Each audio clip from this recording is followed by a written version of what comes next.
प्रिय विद्यार्थियों, मगध साम्राज्य के उत्कर्ष पर हम चर्चा कर रहे थे।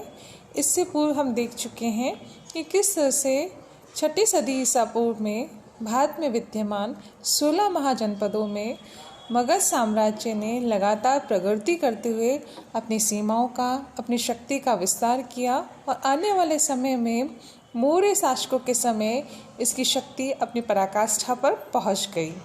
मौर्य शासकों ने अपनी शक्ति से, अपनी कूटनीति से संपूर्ण भारत को एक सूत्र में आबद्ध किया और भारत में पहली बार राजनीतिक एकता स्थापित हुई। हम मगध साम्राज्य के उत्कर्ष में पूर्व में चर्चा कर चुके हैं कि किस तरह से यहाँ पर बृहद्रथ वंश के शासकों के समय, हर्यक वंश के शासकों के समय यहाँ पर सीमाओं का विस्तार हुआ। मगध जो भारत का एक समृद्ध महाजनपद था, जिसका वर्तमान में यदि हम देखें तो बिहार के गया और पटना जिलों तक विस्तार था। इसके उत्तर में गंगा नदी और पूर्व में चंपा नदी तथा पश्चिम में सोन नदी थी और दक्षिण में विंध्याचल पर्वत श्रृंखलाएं थी। ऐसे मगध साम्राज्य में धीरे धीरे करके जब अपनी शक्ति का विस्तार करता गया तो समकालीन जो शक्तियाँ थी, जैसे कोसल, वत्स, अवंती, अंग, ये सभी मगध साम्राज्य की अधीनता को स्वीकार करती चली गई। एक समय ऐसा था कि लिच्छवी गणराज्य भी इसकी शक्ति से पदाक्रांत हुआ और उसे मगध साम्राज्य की सत्ता को स्वीकार करना पड़ा। इन सभी की चर्चा हम देख रहे थे कि किस तरह से हर्यक वंश के शासकों बिंबिसार और अजातशत्रु ने अपनी नीतियों के माध्यम से, चाहे वो साम्राज्य विस्तार की नीति हो, चाहे वैवाहिक संबंधों की नीति हो, उन्होंने अंग राज्य को, लिच्छवी गणराज्य को मगध साम्राज्य में मिलाया है। और आने वाले समय में जब हर्यक वंश की शक्ति कमजोर हो गई और इसके निर्बल जो उत्तराधिकारी हुए, अनिरुद्ध, मुंड, नागताशक, इनके समय हर्यक वंश की निर्बलता का लाभ उठाकर जिसके समकालीन अमात्य था शिशुनाग, इसने अंतिम हर्यक शासक की हत्या करके शासन सत्ता अपने हाथ में ले ली। 412 ईसा पूर्व हर्यक वंश की शक्ति का अंत हुआ और शिशुनाग ने शिशुनाग वंश की स्थापना मगध में करी।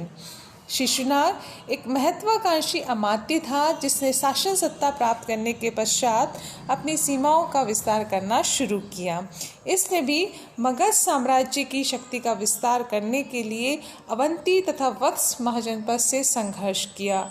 अवंती का जो अंतिम शासक था, जिसे हम शक्तिशाली मान सकते हैं, चंद्रप्रद्युत, जिसकी चिकित्सा के लिए किसी समय बिंबिसार ने जीवक को भेजा था। इस चंद्रप्रद्युत की मृत्यु के पश्चात ऐसा कोई भी शासक नहीं था जो अवंती में अन्य शक्तियों से उसको बचा सके। ऐसे में जो अंतिम शासक था नंदीवर्धन या अवंतीवर्धन, इसका अंत करके शिशुनाग ने अवंती को भी मगध साम्राज्य में मिला लिया। इसी तरह उसने वत्स पर भी अधिकार कर लिया और इस विशाल साम्राज्य की उसने 2 राजधानी बनाई, एक थी पाटलिपुत्र और दूसरी थी वैशाली। शिशुनाग की मृत्यु के पश्चात 394 ईसा पूर्व उसके उत्तराधिकारी कालाशोक ने यहाँ पर अपनी सत्ता स्थापित करी।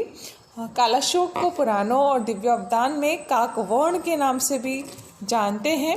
काकवर्ण मतलब वो काले रंग का था, इसलिए कालाशोक काकवर्ण के नाम से भी लोकप्रिय हुआ। इसने अपने विशाल साम्राज्य की राजधानी वैशाली के स्थान पर केवल पाटलिपुत्र को ही रखा। कालाशोक के समय की जो सबसे महत्वपूर्ण घटना थी वो थी भारत में वैशाली में दूसरी बौद्ध संगीति का आयोजन करना। इस दूसरी बौद्ध संगीति में ही बौद्ध धर्म में पहली बार हमें विभाजन दिखाई देता है और बौद्ध धर्म स्थविर और महासांगिक, इन 2 संप्रदायों में इस दूसरी बौद्ध संगीति में बट जाता है। कालाशोक के लिए कहा जाता है कि इसकी हत्या राजमहल घटना का परिणाम है और षड्यंत्रकारियों ने योजना बनाकर कालाशोक की हत्या करी। तत्पश्चात हम देखते हैं इस वंश का अंतिम जो शासक था वो था नंदीवर्धन, जिसकी हत्या करके महानंदी ने भारत में 344 ईसा पूर्व नंद वंश की शक्ति स्थापित करी। 344 ईसा पूर्व से 322 ईसा पूर्व हमें भारत में मगध साम्राज्य में नंद वंश की सत्ता दिखाई देती है। महापद्म नंद इस वंश का महत्वपूर्ण प्रथम शासक था, संस्थापक शासक था, जिसने नंदीवर्धन की हत्या करके मगध की सत्ता प्राप्त की थी। पुराणों में इसे सर्वक्षत्रांतक भी कहा जाता है, अर्थात क्षत्रियों का विनाश करने वाला। इसे दूसरे परशुराम का अवतार भी कहा गया है, अर्थात इसे भार्गव की उपाधि भी दी गई है। इसे एकराट भी कहा गया है।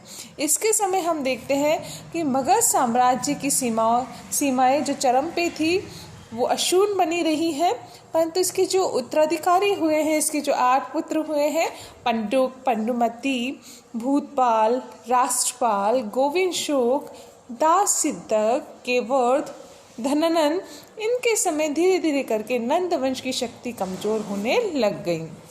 ऐसे में हम देखते हैं कि जो अंतिम शासक था धननंद, इसके समय सिकंदर का भारत की सीमाओं पर आक्रमण हुआ था और ये कहा जाता है कि चाणक्य की जो घटना हुई थी वो इस धननंद के समय ही हुई थी और चाणक्य ने अपने अपमान का बदला लेने के लिए नंद वंश की शक्ति का अंत किया और मगध में मौर्य वंश की सत्ता स्थापित करी।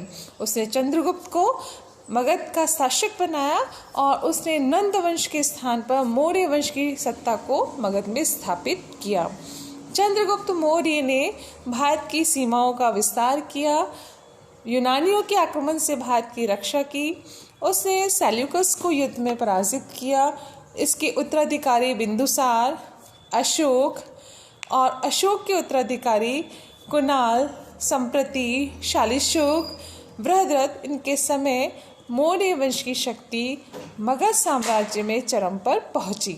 इस तरह से हम देखें तो मगध साम्राज्य में बृहद्रथ वंश, हर्यक वंश, शिशुनाग वंश, नंद वंश और मौर्य वंश के शासकों की सत्ता स्थापित हुई और मगध साम्राज्य ने लगातार उन्नति की।